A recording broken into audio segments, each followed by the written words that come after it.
Bonjour et bienvenue à la capsule sur le groupe verbal. Un petit rappel, les crochets servent à délimiter le groupe syntaxique et le point sert à identifier le noyau de ce groupe-là. Petit rappel également de la légende utilisée dans les présentations pour les groupes syntaxiques. Commençons. Donc le noyau du groupe verbal est toujours un verbe conjugué. Le verbe peut avoir une forme simple, comme dans le cas de Georges boit du café. Mon verbe est formé uniquement du verbe boit. Ou il peut avoir une forme composée, comme dans l'exemple Georges a bu du café. Dans ce cas-ci, mon verbe est formé de l'auxiliaire avoir, a, et du participe passé du verbe boire, bu. Pour être capable de bien construire un groupe verbal, il faut connaître les différentes sortes de verbes.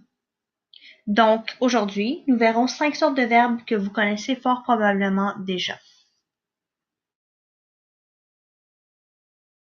Donc, commençons avec la transitivité des verbes. Un verbe peut être soit transitif, soit intransitif selon le sens.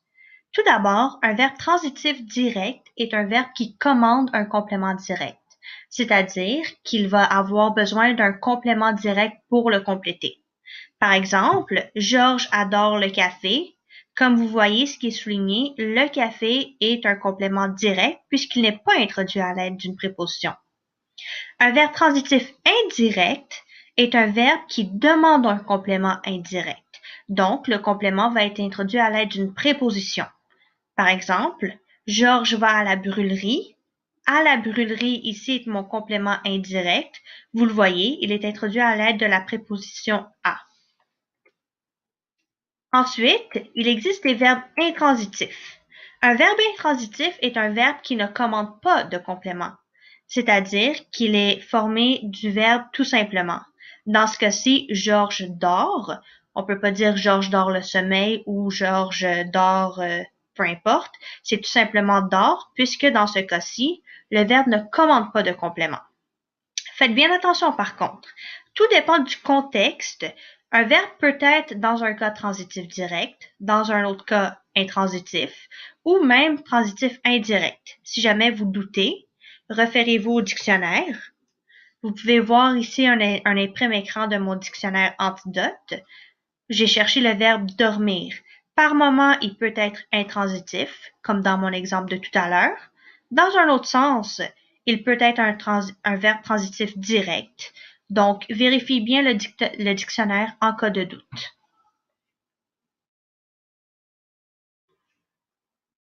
La deuxième sorte de verbes que nous verrons sont les verbes attributifs.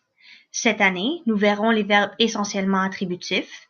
En quatrième et en cinquième secondaire, vous pourrez voir les verbes occasionnellement attributifs. Donc, un petit rappel, un verbe attributif est un verbe qui va exprimer un état ou une manière d'être. Ce verbe-là doit toujours être complété par quelque chose et cette expansion-là ne peut pas être effacée. C'est l'attribut du sujet.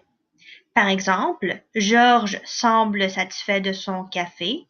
Ici, mon verbe semble du verbe à l'infinitif sembler est un verbe attributif, donc ce qui est souligné, satisfait de son café, est ici un attribut du sujet. Troisième sorte de verbes qui existent sont les verbes pronominaux. Donc, les verbes pronominaux sont des verbes qui se construisent avec un pronom personnel de la même personne que le sujet. Par exemple, se lever, se brosser les cheveux, se brosser les dents, se faire mal. Ici, on a l'exemple d'une phrase. Georges s'achètera une nouvelle cafetière. Donc ici, le S apostrophe est un pronom qui reprend Georges. Au temps composé, par contre, les verbes pronominaux se construisent uniquement avec l'auxiliaire être. Si vous remarquez, Georges s'est acheté une nouvelle cafetière. Donc j'ai mon pronom S apostrophe qui reprend Georges, mais j'ai mon auxiliaire être avec mon participe passé acheté. Encore une fois, il existe deux types de verbes pronominaux. Il peut exister les verbes essentiellement pronominaux ou les verbes occasionnellement pronominaux. Encore une fois, ces verbes-là seront vus en quatrième et en cinquième secondaire. Donc, la quatrième sorte de verbe que nous verrons est le verbe impersonnel.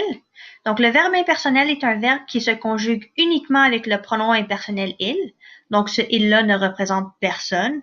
Comme dans le cas il est 17 heures, le il ne représente personne. Ou il arrive à Georges de boire 5 cafés par jour. Encore une fois, le il, on ne sait pas c'est qui, il ne représente personne, il ne représente pas Georges dans ce cas-ci.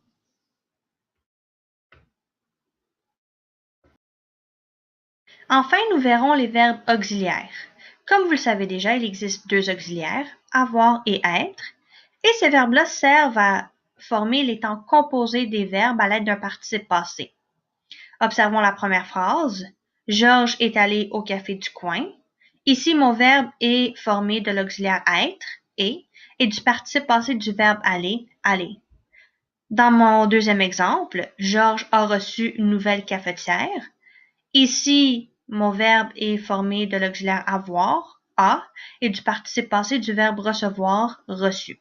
Donc, ce sont des temps composés. Il arrive qu'on n'est pas certain quel auxiliaire utiliser. À ce moment-là, vous avez deux moyens. Tout d'abord, vous pouvez aller chercher dans le guide de Antidote. Comme vous pouvez voir mon imprimé écran ici, j'ai tout simplement tapé auxiliaire dans le guide et ça m'a donné les règles. Sinon, un petit acronyme à retenir, Dr. Mrs. Vandertramp. En fait, ces verbes-là sont les verbes qui sont toujours conjugués avec l'auxiliaire être. Les autres sont formés avec l'auxiliaire avoir. Nous sommes maintenant rendus à la construction du groupe verbal. Commençons par contre par quelques particularités. Tout d'abord, le verbe peut avoir plusieurs expansions. Donc, un même verbe peut avoir à la fois un complément direct ou un complément indirect. Ensuite, les différentes sortes de verbes que nous avons vues peuvent nous indiquer la sorte d'expansion qu'un verbe prendra. Par exemple, comme on l'a vu, un verbe transitif direct commandera un complément direct, alors qu'un verbe transitif indirect commandera un complément indirect. Faites bien attention par contre, les expansions du verbe font toujours partie du groupe verbal. Contrairement au complément de phrase, par exemple, qui peut être placé au début, au milieu ou à la fin d'une phrase, le complément du verbe, lui, doit toujours rester dans le groupe verbal. Observez la phrase suivante. Georges boit du café. Ici, mon groupe verbal est formé de mon verbe boit et de mon complément du café. Je ne pourrais pas dire du café Georges boit, étant donné que mon verbe boit est à la fin et que son complément est placé avant le sujet. Il faut que je garde mon verbe boit et son complément ensemble dans le même groupe. D'autres petites particularités, donc n'oubliez pas que le complément qui soit direct ou indirect doit rester à l'intérieur du groupe verbal. Normalement, le complément va suivre le verbe, à moins que ce complément-là soit un pronom. À ce moment-là, qu'il soit complément direct ou indirect, s'il est pronom, mon pronom va être placé avant le verbe en restant tout de même dans le même groupe verbal. Le modificateur, lui, est toujours effaçable. Encore une fois, par contre, étant donné que c'est une expansion du verbe, il doit rester à l'intérieur du groupe verbal. Poursuivons avec les différentes constructions du groupe verbal. Donc, un verbe peut être accompagné d'une seule expansion, comme il peut être accompagné de plusieurs expansions. Ici, nous verrons les verbes qui sont accompagnés d'une seule expansion. Observons la première phrase. Georges aime le café. Dans ce cas-ci, mon groupe verbal est formé d'un verbe et d'un groupe nominal. Donc, mon verbe aime et mon GN qui a la fonction de complément direct, le café, puisque le café n'est pas introduit à l'aide d'une préposition. Ensuite, je peux avoir Georges va à la brûlerie. Dans ce cas-ci, mon GV est formé du verbe aller, va, et d'un groupe prépositionnel qui a la fonction de complément indirect, étant donné qu'il est introduit à l'aide d'une préposition, dans ce cas-ci a. Vous le savez, différents groupes peuvent être pronominalisés. Dans ce cas-ci, si on regarde notre première phrase, Georges le savoure, Georges savoure quoi? On peut deviner ici que c'est le café. Donc, le ici a la fonction de complément direct du verbe. Georges lui a parlé. Ici, on parle à quelqu'un, donc lui ici est un pronom qui a la fonction de complément indirect. Ensuite, comme on l'a vu, avec les verbes pronominaux, le verbe pronominal est toujours formé à l'aide d'un pronom qui reprend le sujet. Donc, Georges s'endort, Georges endort qui, lui-même. Ici, le S' est un complément direct. Pour connaître la fonction du groupe des verbes pronominaux, il faut se référer au sens dans le dictionnaire. Donc, même les verbes pronominaux peuvent être transitifs directs ou transitifs indirects. En cas de doute, allez chercher le verbe dans le dictionnaire et on vous le dira. Un verbe conjugué peut également être complété par un verbe à l'infinitif. Donc, mon groupe verbal peut être formé d'un verbe et d'un groupe infinitif. Observez la première phrase. Lors de la compétition d'amateurs de café, Georges espère gagner le premier prix. Donc, entre crochets, j'ai mon GV, espère gagner le premier prix, et mon noyau est espère étant donné que mon verbe est conjugué. Ce qui vient compléter ce verbe conjugué-là est un groupe à l'infinitif. Donc, gagner est un verbe à l'infinitif. Il espère gagner le premier prix. Ici, c'est mon complément direct. Un groupe verbal peut également être formé à l'aide d'un verbe et d'une phrase subordonnée complétive. Donc, lors de la compétition d'amateurs de café, Georges souhaiterait que son café remporte le premier prix. Mon verbe souhaiterait est complété par la phrase subordonnée complétive, que son café remporte le premier prix. Ma phrase subordonnée complétive ici est introduite à l'aide du subordonnant que.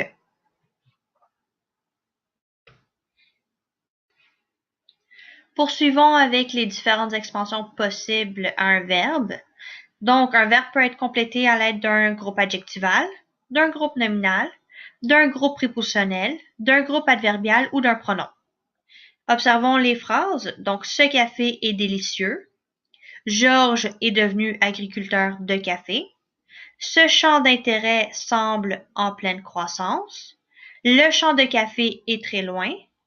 Le champ de café l'est. Qu'avez-vous remarqué de spécial? Donc, délicieux agriculteur de café en pleine croissance, très loin et le L' ici sont tous des attributs du sujet. Pourquoi? Eh bien, je vous invite à bien observer les verbes. Est devenu du verbe devenir, semble du verbe sembler et est encore une fois du verbe être. Ce sont tous des verbes attributifs, donc ils commandent des attributs du sujet.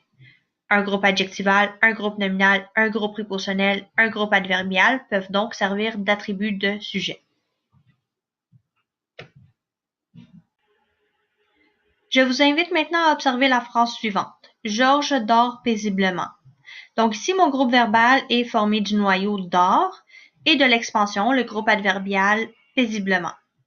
Je me questionne, est-ce que paisiblement est un complément du verbe? Je fais le test.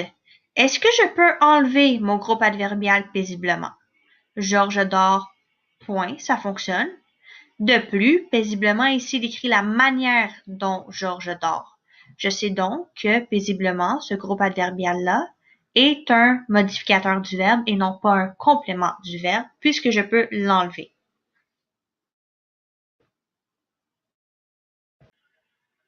Comme on l'a vu précédemment, un verbe peut être complété par deux expansions. Par exemple, le groupe verbal peut être formé d'un verbe, d'un groupe nominal et d'un groupe prépositionnel, comme c'est le cas de l'exemple suivant. Georges prépare son café avec attention. Donc ici, j'ai mon noyau, prépare, mon GN qui est complément direct, donc Georges prépare quoi? Son café.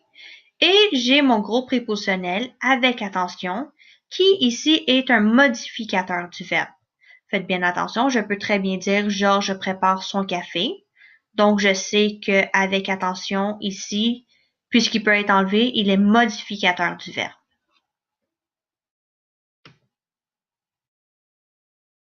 Dans l'exemple de la première phrase, nous avons encore une fois la même construction. Donc, un groupe verbal qui est formé d'un verbe, d'un groupe nominal et d'un groupe prépositionnel. Georges transforme les graines de café en chef-d'œuvre. Par contre, il y a une différence ici. Donc, les graines de café, ici, mon GN est un complément direct. Georges transforme quoi? Les graines de café. Et ici, en chef-d'œuvre, il vient compléter le verbe transforme. Donc, il vient donner une information supplémentaire. De plus, il est introduit à l'aide d'une préposition, en. Donc ici, j'ai un verbe qui est complété par un GN complément direct, les graines de café, et d'un complément indirect, le groupe prépositionnel en chef-d'œuvre. Ensuite, je peux avoir un verbe qui est complété par un groupe prépositionnel et par un groupe nominal. Par exemple, Georges a donné au café une nouvelle place d'attraction. Mon noyau, le verbe composé a donné. Ici, je commence par mon complément indirect au café, mon groupe prépositionnel, et je finis la construction de mon groupe verbal avec un complément direct, donc mon GN, une nouvelle place d'attraction.